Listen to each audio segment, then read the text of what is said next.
Le 18 octobre 2025, le musée du Louvre, sanctuaire de l'art et emblème par excellence de la nation française, a été la cible d'un cambriolage d'une audace inouïe.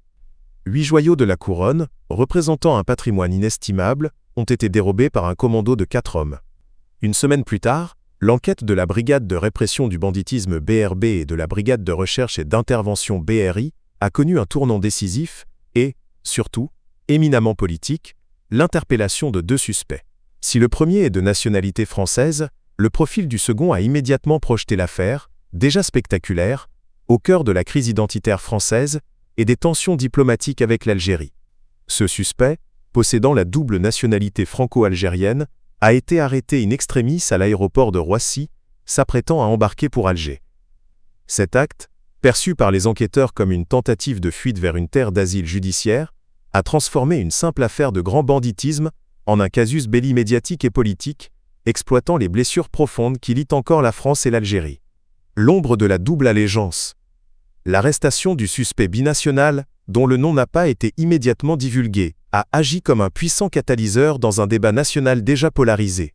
Selon les informations initiales, l'individu, bien connu des services de police pour des délits mineurs, était le pivot logistique du commando. La nature même de sa fuite, tenter de quitter le territoire national pour un vol direct vers Alger, a permis à la classe politique la plus radicale de transformer le fait divers en une preuve de déloyauté nationale. L'affaire cristallise la vieille question de la double nationalité, souvent assimilée par l'extrême droite à une double allégeance problématique. Pour ces formations, la France, à travers le Louvre, a été attaquée dans son cœur symbolique, son patrimoine le plus sacré. L'implication d'un individu ayant des attaches profondes avec un pays avec lequel la France entretient des relations historiquement complexes et actuellement tendues est devenue l'argument massu. Et l'instrumentalisation par l'extrême droite. La réaction des figures de proue de l'extrême droite fut immédiate et virulente, exploitant cyniquement le contexte de l'affaire. Le cambriolage d'un lieu aussi emblématique que le Louvre, qui incarne des siècles d'histoire et de culture française, a été immédiatement associé à leur théorie de la décivilisation. Ce n'est pas un simple vol, c'est une agression symbolique contre l'identité française, a tonné un leader du parti d'extrême droite sur les réseaux sociaux.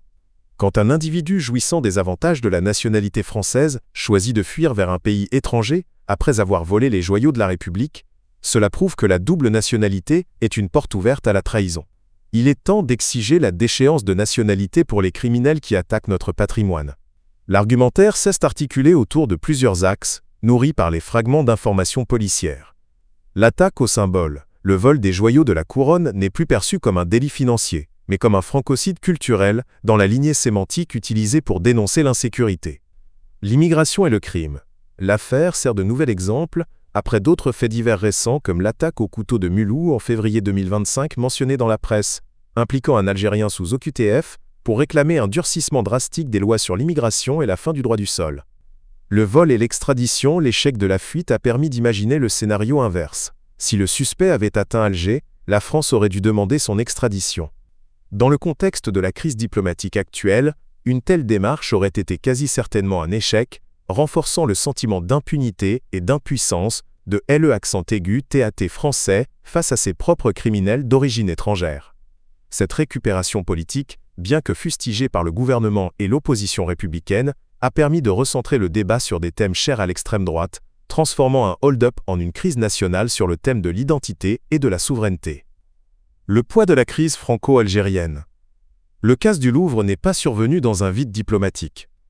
Au contraire, il a explosé au milieu d'une crise bilatérale grave entre Paris et Alger, que l'on dit la pire depuis l'indépendance en 1962. Les relations sont extrêmement fragiles depuis 2024, exacerbée par la question du Sahara occidental, la France ayant apporté un soutien clair au plan marocain, provoquant le rappel de l'ambassadeur algérien à Paris et par la crise des OQTF. L'Algérie a, ces derniers mois, maintenu une position ferme, refusant de délivrer les laissez-passer consulaires nécessaires au renvoi de ses ressortissants jugés indésirables ou dangereux par la France. En outre, la question de la mémoire coloniale reste un point de friction constant, avec des demandes algériennes de restitution d'objets historiques, comme le canon et le sabre de LE Mir Abdelkader. Dans ce contexte délétère, la tentative de fuite du suspect vers Alger s'interprète politiquement sur 2 niveaux. Côté français, C'est une preuve de l'échec d'intégration et de la nécessité d'une rupture dans la coopération judiciaire avec un pays jugé non coopératif. Le suspect voyait clairement en l'Algérie un sanctuaire. Côté algérien, la presse algérienne, ou du moins une partie de celle-ci, a tendance à dénoncer une algérianophobie médiatique en France, minimisant le crime tout en accusant Paris de cibler systématiquement les binationaux pour des raisons politiques. Le cambriolage du Louvre est ainsi devenu, malgré lui, une nouvelle monnaie d'échange dans le bras de fer diplomatique.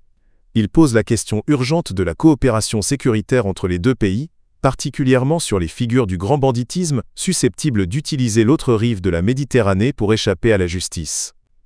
Une affaire judiciaire, un miroir politique. Le spectaculaire vol des 8 joyaux de la couronne, orchestré par un commando qui a réussi à déjouer l'un des systèmes de sécurité les plus sophistiqués au monde, restera dans les annales judiciaires. Cependant, l'histoire de l'un des suspects, binational et en fuite vers l'Algérie, l'inscrit déjà dans les chroniques politiques.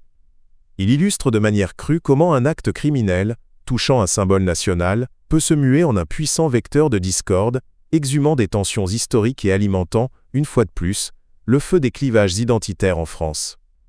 L'enquête policière se poursuit, mais le procès, lui, a déjà commencé sur la place publique.